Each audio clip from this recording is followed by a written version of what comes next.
저는 오늘 여러분들과 함께 우리가 해야 할 일이라고 하는 말씀의 제목으로 은혜의 말씀을 함께 나누기를 원합니다.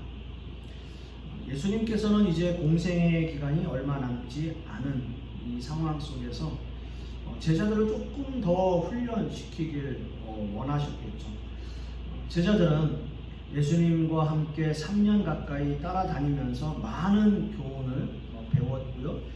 또 예수님께서 베푸신 수많은 기적과 이적들을 보고 들었습니다. 또한 귀신을 쫓아내고 각종 병을 고치는 예수님의 모습을 보았을 뿐만 아니라 그러한 권세를 또 위임받아서 실제로 귀신을 쫓아내고 질병을 치유하는 그러한 일까지도 제자들이 하는 모습을 보았죠.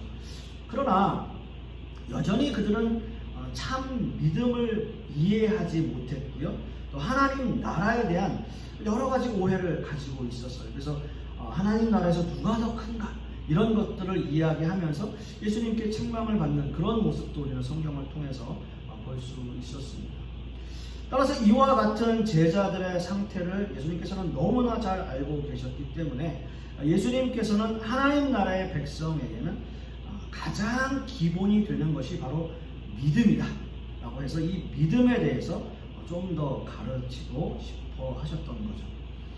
그래서 예수님은 이런 말씀을 하시는 거예요. 세상 사람들은 자신의 지위와 권력을 행사해서 뭔가 좀 더 평안함과 안락을 추구하고 그렇게 하는 과정들 속에서 뭔가 필연적으로 타인에게 상처를 입히고 또는 실족하게 하고 이런 일들이 필연적으로 발생하게 되죠. 그렇지만 참된 믿음을 소유하는 자는 타인을 실족해 하거나 또 그렇게 하지 않는다.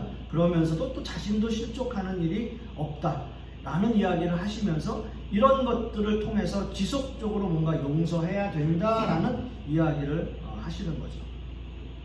그래서 예수님은 참된 믿음을 가르치시기 전에 먼저 작은 자를 실족해 하는 일에 대해서 그러한 일들이 세상에서 사라질 수는 없지만 실족해 하는 자에게는 오히려 화가 있을 것이다 라는 경고를 하죠. 자, 여기서 작은 자 하나라도 실족하게 하는 자에게는 화가 있다라고 말씀하시는 여기서 작은 자는 단순히 어린아이를 가리키는 것이 아니라 세상에서 억압받고 소외당하는 사람들을 포괄적으로 의미하고 있는 단어입니다. 자, 먼저 우리가 누가복음 17장 1절에서 4절까지의 말씀을 보시면 그 내용은 이래요.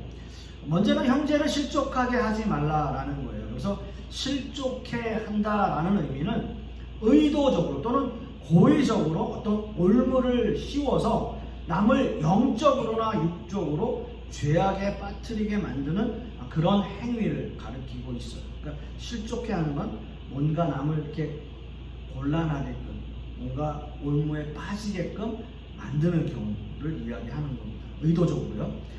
따라서 예수님은 제자들에게 믿음이 연약한 형제들에게 상처를 주거나 또 믿음에서 멀어지게 하는 일이 없도록 그 제자들에게도 또 형제들에게도 당부하는 거죠. 그러나 이런 일들이 일어난다면 연자 맷돌을 목에 메고 바다에 던져지는 것이 낫다라는 말씀까지 하세요. 여러분 좀 굉장히 이 말씀이 이렇게 좀 우리에게는 뭔가 좀 강한 메시지로 우리에게 다가오는 거죠. 그러니까 그런 어린아이에 대한 개념들, 그러니까 소외되고 좀 억압받는 어떤 소외된 사람들에게 상처를 입히거나 그들에게 상처를 주는 사람들은 차라리 그런 일이 없어야 되겠지만 만약에 있다면 연자 맷돌을 메고 바다에 던져지는 것이 낫다라고 말씀을 하는 거예요.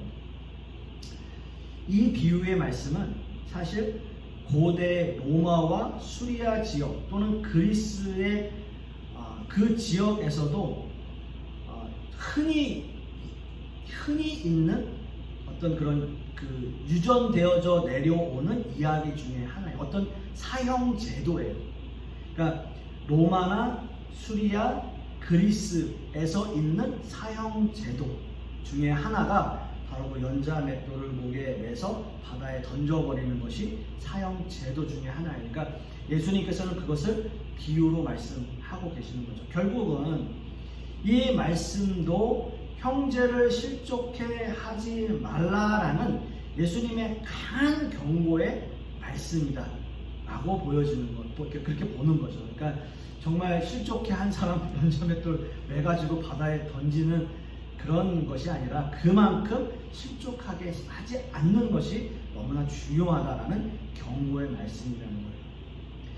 자, 그런 의미에서 또 다시 우리가 이제 생각해 보아야 할 것은 회개하는 자를 무한정으로 용서하라는 예수님의 이 가르침은 제자들에게 굉장한 충격을 주었어요. 뭐냐면 제자들은 예수님께서 요구하시는 참된 믿음을 소유한 자로서 살아가는 것이 그 세상의 기준에 따르는 삶과는 질적으로 전혀 다른 것임을 알게 돼요. 그러니까 자신들의 능력으로는 무한정으로 용서하라는 그 예수님의 가르침을 도저히 지키거나 따라갈 수가 없는 거예요. 그렇잖아요, 여러분. 무한정으로 누군가를 용서한다, 무한정으로 형제를 용서한다, 결코 쉬운 일이 아니죠. 이렇게 부부지간에도 또 자식간에도 막 이렇게 뭔가 잘못을 저지르면 막 혼내고 뭔가 막 이렇게 하잖아요. 이렇게 막 그런 것들을 무한정으로 용서하라는 것이 결코 쉬운 일이 아닌 거예요. 그러면 작은 자를 실족해 하는 것보다 연자 맷돌을 목에 메고 깊은 바다에 던지는 것이 더 낫다는 이 가르침이나, 또는 형제가 죄를 범했을 때 뭐 어찌됐든 그 형제가 회개하면 그것을 몇 번이든 간에 그 횟수와 상관없이 무한정으로 용서해야 된다는 그 예수님의 교훈은 그들의 능력으로는 도저히 이해할 수 없고 따라갈 수 없는 가르침인 거예요. 그 예수님의 가르침은 그 제자들에게 너무나 큰 부담이 되었던 거죠.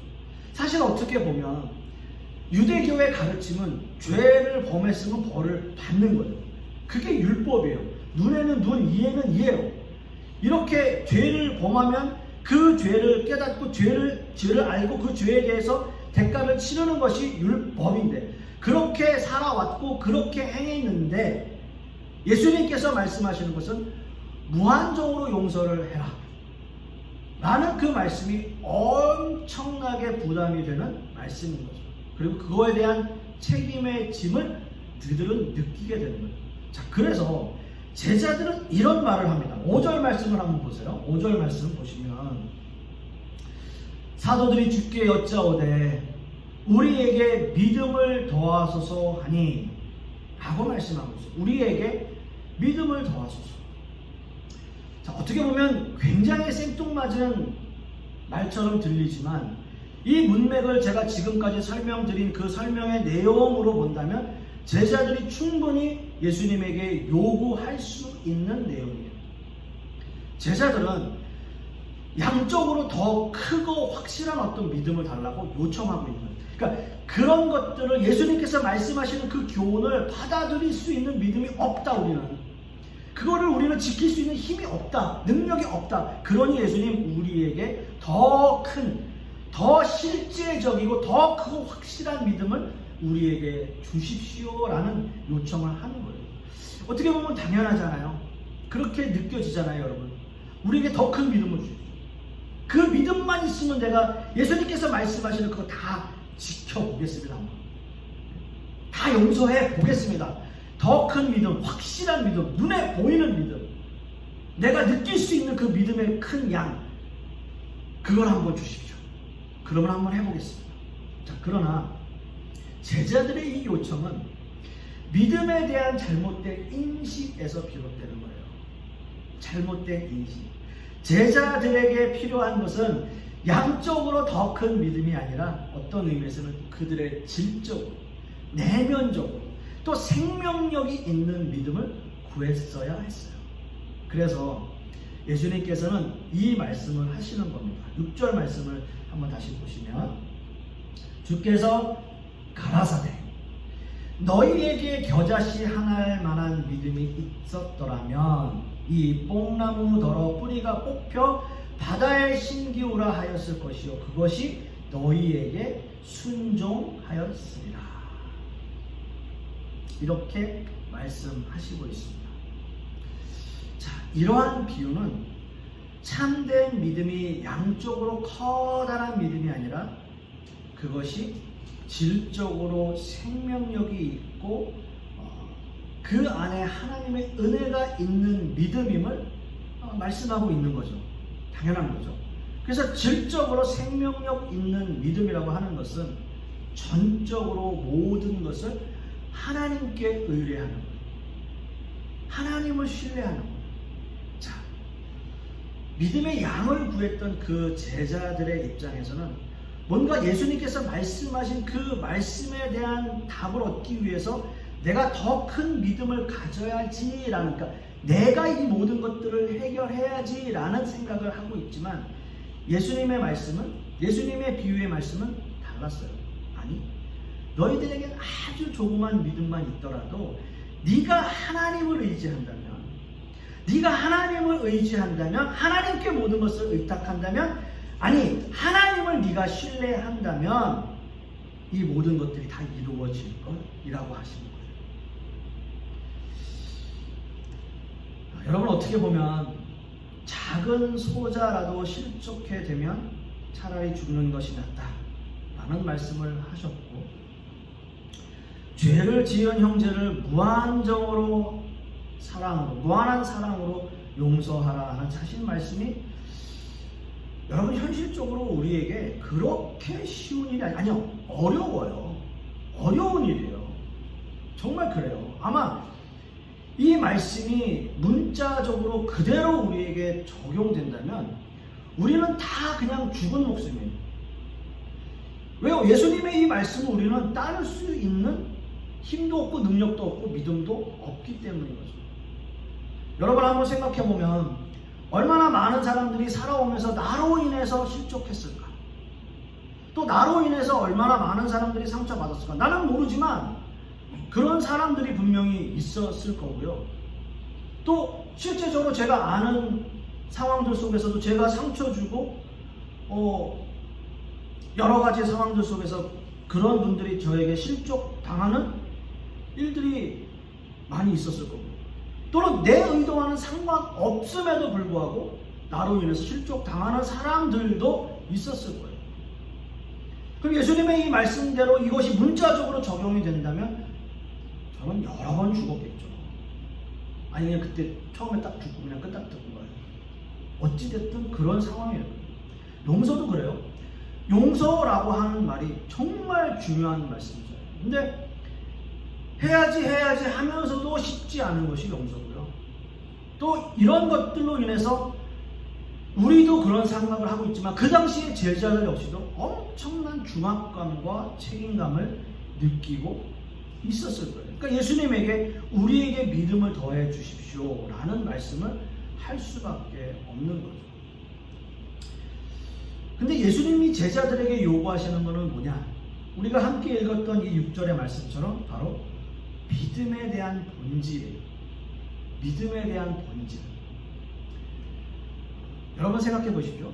예수님의 십자가 그 순환이 얼마 남지 않은 이 상황에서 예수님이 십자가에 달려 죽으시더라도 믿음이 흔들리지 않고 예수님의 제자로서의 믿음을 굳건히 지킬 것을 예수님께서는 어떤 의미에서는 요청하고 있는 거죠. 너희에게 작은 믿음이 있다면 그 말씀은 뭐냐면 너희가 하나님께 모든 것을 의지한다면, 의탁한다면, 신뢰한다면 너희들은 못할 것이 없다.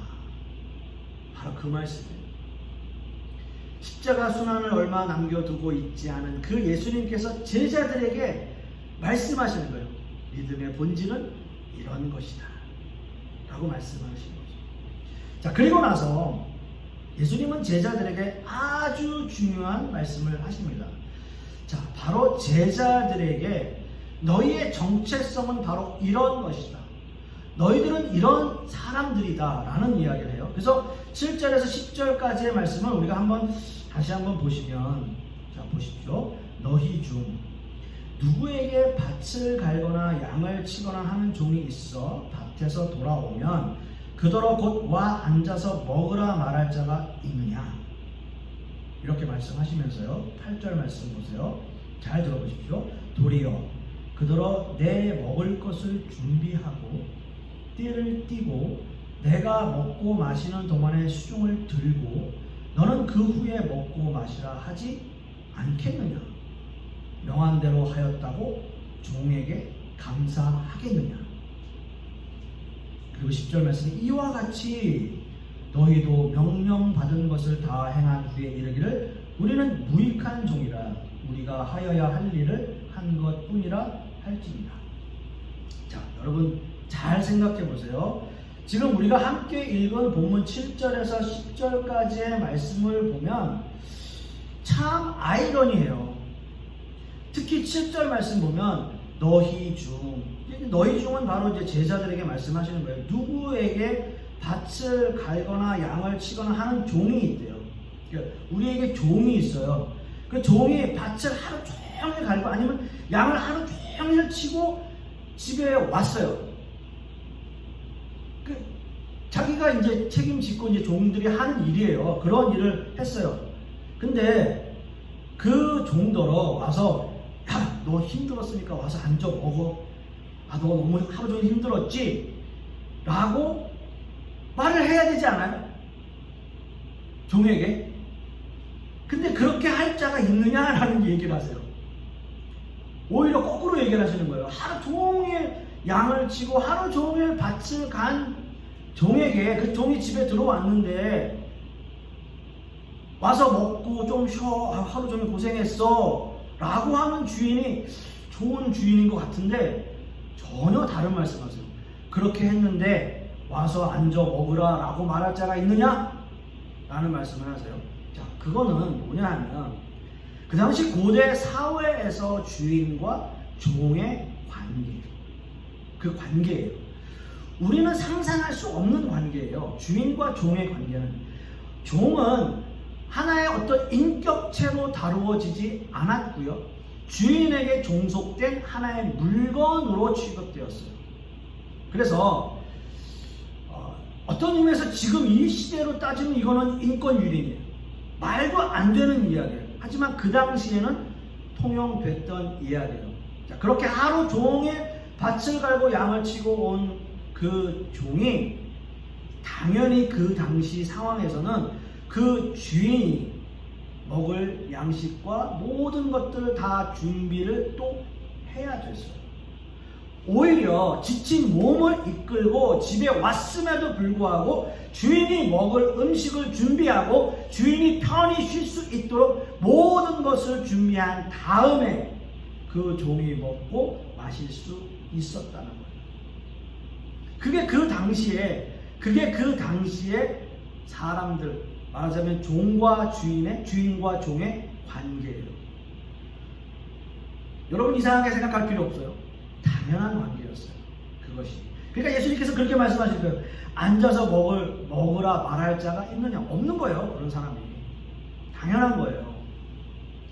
그리고 이렇게 이야기를 하십니다. 10절 말씀을 다시 한번 보시면 이와 같이 너희도 명령받은 것을 다 행한 후에 이르기를 우리는 무익한 종이라 우리가 하여야 할 일을 한 것뿐이라 할지니라 라고 말씀을 하세요.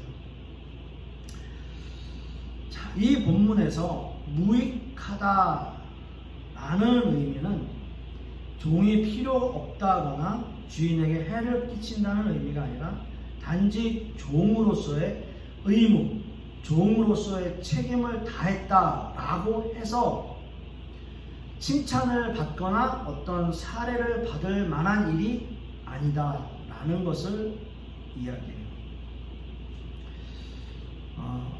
이 말씀을 보면 우리가 지금 시대에서 이 말씀을 바라보면 잠깐 이건 어떻게 보면 예수님이 말씀하시는 비유이지만 좀 너무한 것이 아닌가라는 생각을 하게 돼요.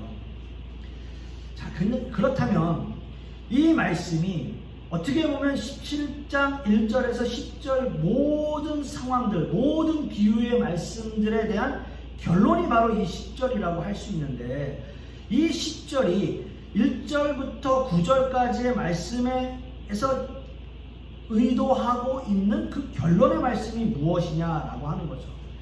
말하자면, 정리를 해보자면, 제자들에게 소자를 실족하게 하는 일, 그리고 형제를 용서하는 일에 대해서 제자들에게 말씀하셨고요. 이에 부담을 느끼는 제자들이 우리에게 믿음을 더하여 주십시오 라는 부탁을 드리니까 예수님은 아주 작은 겨자씨만한 믿음이라도 너희에게 있다면 이라는 말씀을 하시고, 그리고 종에 대한 비유의 말씀을 하시면서 종으로서의 책임과 의무를 너희는 다해야 된다 라는 말씀으로 결론을 맺으시는 거예요. 자, 어떻게 보면 주인의 말씀에 부당하게 느껴지고 불합리하게 느껴지지만, 이 본문의 말씀이 주는 의미는 이런 거죠. 즉, 먼저는 그 당시에 기득권을 가지고 있던 세력들에게 하시는 말씀이에요. 자, 그 당시에 기득권들은 누구예요? 유대 종교 지도자들, 바리새인들, 서기관들, 이런 사람들이 그 당시에 다 기득권자들이에요. 기득권자들. 그리고 그 다음은 제자들의 질문에 대한 답이에요. 즉, 모든 종들에 대한 어떤 존재론적 인식에 대한 답이에요. 너희는 어떤 사람이다, 너희는 어떤 존재다 라는 것을 이야기하세요. 예수님은 사역을 시작하시면서 엄청난 기적과 이적을 행하셨고요. 그 당시 수없이 많은 사람들에게 엄청난 영향력을 끼치는 분이셨어요. 수없이 많은 사람들이 예수님을 따라다녔어요. 예수님의 말씀을 들었고 예수님의 기적과 이적들을 보았어요. 이런 예수님을 가장 경계하고 이런 예수님을 가장 싫어했던 사람들이 누구였을까요? 기득권 세력들이에요. 종교 지도자들, 바리새인들, 서기관들, 이런 사람들은 늘 예수님을 함께 따라다니면서 예수님의 일거수일투족을 감시하고 예수님에게 이 모든 것들을 하지 못하도록 계속 억압하고 강한 압력을 넣었던 사람들이 바로 기득권자들이에요.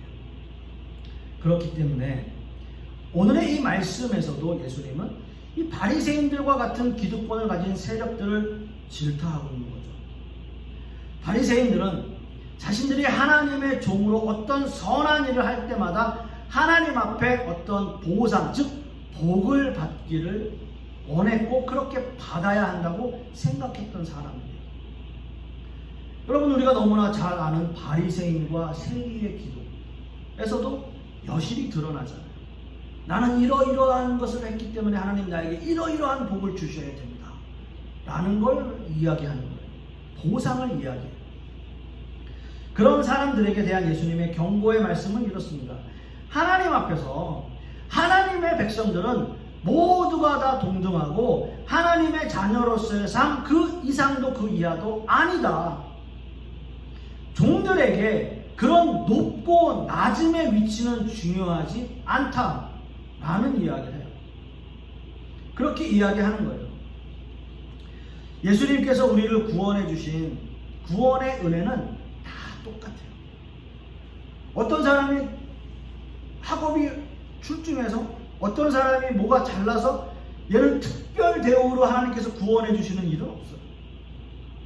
모두가 다 똑같아요. 바로 예수 그리스도의 십자가의 은혜로 우리는 똑같이 다 구원받는 거예요. 그 구원받음에 있어서는 어느 누구도 차별이나 그런 것들이 없어요. 다 똑같습니다. 그래서 예수님의 이 비유의 말씀은 내가 잘나서 예수님에게 특별한 대우를 받고 뭔가 좀 특별한 사람으로 취급되는 것이 아니라 하나님 안에서 모든 사람이 다 똑같은 종이고 똑같은 역할과 의무와 책임을 너희는 다 해야 된다. 그렇게 하는 데 있어서 그것이 어떤 보상이나 어떤 대가를 받을 수 있는 것이 아니다. 다 그렇게 해놓고 하나님 앞에서 나는 무익한 종입니다 라는 고백만 할 수 있다 라고 이야기를 하시는 거죠. 여러분 어떻습니까?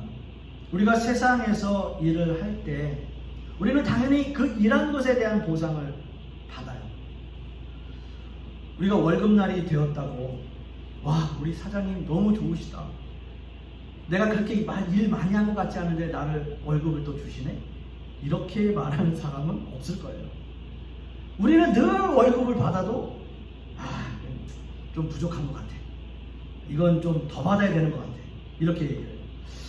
제가 미국에서 일을 할 때는 이게 파타임이니까 시간당 돈을 받잖아요. 그러면 30분 내가 일을 좀 더 해줘요. 그거는 월급에 쳐주질 않아요. 근데 10분이 늦어요? 그럼 그 10분은 까요. 그렇게 해요. 그때 얼마나 그게 이제 막 굉장히 불합리하게 느껴졌어요. 막 화가 나잖아요. 그게 일반적인 사람들의 생각들이에요. 그런데 여러분, 교회 일이나 또 여러 가지 사역들은 그렇지 않잖아요. 교회에서 일을 많이 했다고 보상을 더 해주고 그렇지는 않습니다. 하나님의 자녀들이 하나님의 종으로서의 일을 하는 것에 있어서는 어떤 보상이나 대가라는 것보다는 하나님께서 그렇게 우리에게 주신 은혜, 우리가 그렇게 태어난 존재, 하나님의 자녀로서의 존재로서의 역할을 우리는 감당하고 있다라고 하는 겁니다. 말씀의 결론을 맺습니다. 하나님은 우리의 전적인 어떤 충성과 무조건적인 충성을 받으시기에 합당하신 분이십니다. 그리고 그 순종에 대한 대가는 사실은 없어요. 왜냐하면 주인에게 종의 의무는 당연한 것이고요. 그 종은 그 일을 통해서 자신의 존재를 확인하는 거예요. 나는 하나님의 자녀입니다. 라는 그 존재를 확인하는 거죠. 그렇기 때문에 이 시간 저와 여러분, 하나님의 제자로서의, 하나님의 자녀로서의 존재를 확인하고 그 책임과 의무를 다하시는 저와 여러분 되실 수 있기를 간절히 소망하겠습니다. 기도하겠습니다. 아버지 하나님, 오늘 말씀을 통해서 우리가 확인하는 것은 우리가 주님 앞에 무익한 종이라고 고백하는 그 마음뿐일 것입니다.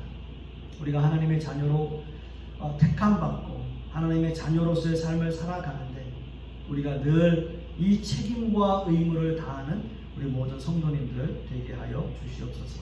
이 모든 말씀 우리 주 예수 그리스도의 이름으로 기도하옵고, 이제는 우리 주 예수 그리스도의 은혜와 아버지 하나님의 극진하신 사랑과 성령님의 내주 교통하심이 오늘 말씀을 통해서 우리가 이 세상에서 살아가면서 하나님의 종으로서, 하나님의 자녀로서 해야 할 책임과 의무를 다하기를 소망하는 우리 하나님의 백성들 머리 위에, 그 자녀들 위에, 그 사업과 직장 위에, 그리고 우리 풍요로운 교회 위에 이제로부터 영원토록 함께 있을지어다. 아멘.